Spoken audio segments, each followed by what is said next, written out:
Welcome to this explainer. Today, we're diving straight into a really fascinating paradox.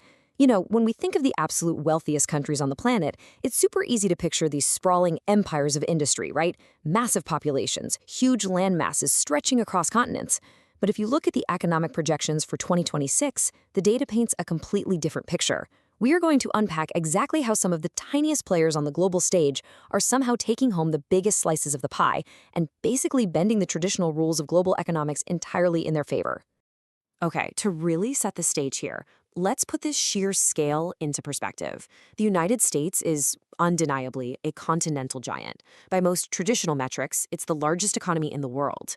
Yet, in the projected 2026 wealth rankings, it barely scrapes into the top 10. It's sitting right at number 10 with an average wealth figure of just under $90,000. Now contrast that with the actual top spots, Singapore and Luxembourg. We're talking about geographically tiny nations with just microscopic populations compared to the US. And yet they're completely outpacing a global superpower to rank number 1 and number 2 in the entire world. So this massive disparity naturally leads us to ask, what is going on here? How on earth can economies with such small populations generate these disproportionately huge per capita wealth figures? I mean, is it just the sheer luck of geography? Is it incredibly smart, laser-focused government policy? Or is there something fundamentally skewing the global numbers behind the scenes? Well, it turns out the answer is a really complex mix of all three. But to actually understand how small nations completely dominate global wealth, we first need to change how we measure the money. Let's kick things off with Section 1, Measuring Real Wealth, Looking Beyond GDP. To truly grasp this paradox, we have to talk about a concept called purchasing power parity, or PPP for short. See, if you just take a country's total GDP and blindly divide it by its population, you get a highly distorted view of wealth. Why? Because let's be real, $100 buys a whole lot more groceries, housing, or cups of coffee in some countries than it does in others. PPP fixes this. It adjusts that raw economic output for local costs of living and inflation rates. It's basically the great economic equalizer, giving us a much more accurate, leveled-out picture of the average standard of living. And wow, look at what happens when we apply that PPP adjustment to the global data. The results are staggering. Singapore, Luxembourg, and Ireland firmly take the top 3 spots, with per capita wealth figures soaring well over $150,000. Singapore actually leads the entire pack at over $164,000. This happens because their highly specialized economies are generating immense amounts of capital relative to a very small number of citizens, which just makes the per capita math absolutely skyrocket. But listen, just having a small population isn't enough. We need to know exactly how they're generating all that cash in the first place. Moving on to Section 2, the playbook for riches, how they do it. So, there isn't just one magic path to the top of the wealth rankings. The playbook essentially boils down to 3 very distinct, highly effective strategies. First up, you have lucrative natural resources.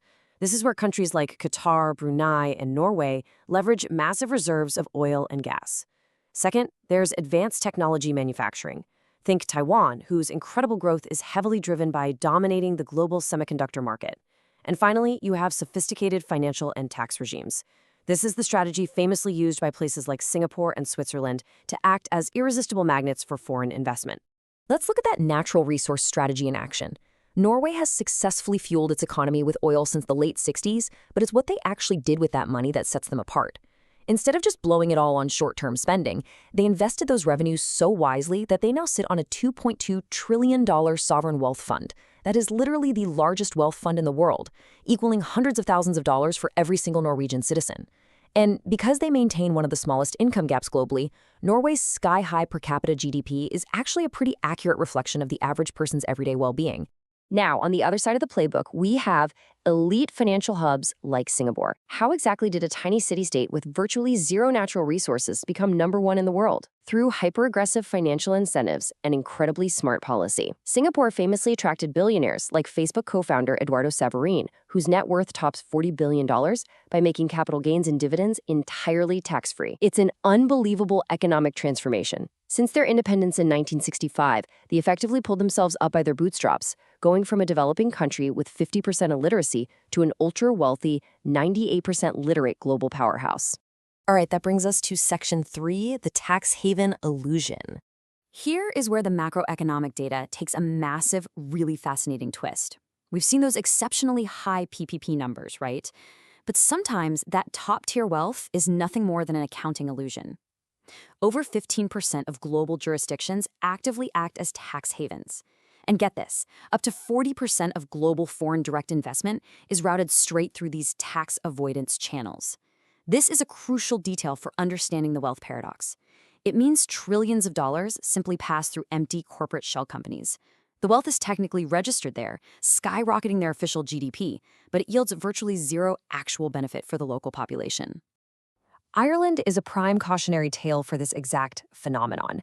They sit comfortably at number 3 on the global wealth list, but that position is largely driven by a highly competitive 12.5% corporate tax rate that attracts massive multinational wealth. So on paper, the country looks insanely rich, but that tax system disproportionately favors those huge corporations over everyday citizens. The reality on the ground is that Ireland's national household disposable income is actually much closer to the standard European Union average. Plus, the top 20% of citizens still earn almost 4 times as much as the bottom 20%. The staggering paper wealth just doesn't equal everyday functional wealth. Which leads perfectly into Section 4, Wealth versus Well-being. We have to constantly zoom out and remember the broader global context here. Over the past few years, the world has faced surging inflation, pandemic fallout, and crazy supply chain disruptions.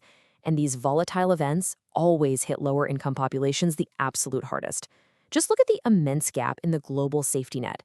While the average purchasing power in the 10 richest countries is well over $121,000, in the 10 poorest countries, it is less than $1,700. The richest nations have deep pockets to comfortably weather global economic shocks, while the poorest are literally facing daily battles for basic survival needs like housing and food. But even within the world's richest nations, deeply rooted structural inequalities complicate the picture. Take Brunei, for example, which ranks number 8 globally. Despite boasting an amazing $93,000 per capita wealth on paper, malnutrition among children is still surprisingly common there, and many families rely heavily on government assistance just to get by.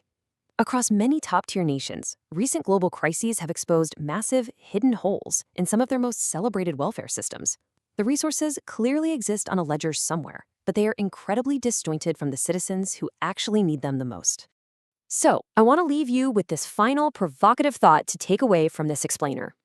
When we look at global economic rankings, we absolutely must question who that enormous wealth is truly serving. High PPP is a fantastic economic indicator, for sure, but if the capital is permanently locked inside sovereign funds, hidden away in empty corporate shell companies, or flowing right past citizens experiencing structural inequality, well, the definition of a truly rich country becomes a whole lot more complicated. Small nations might dominate the wealth rankings, but the paradox remains.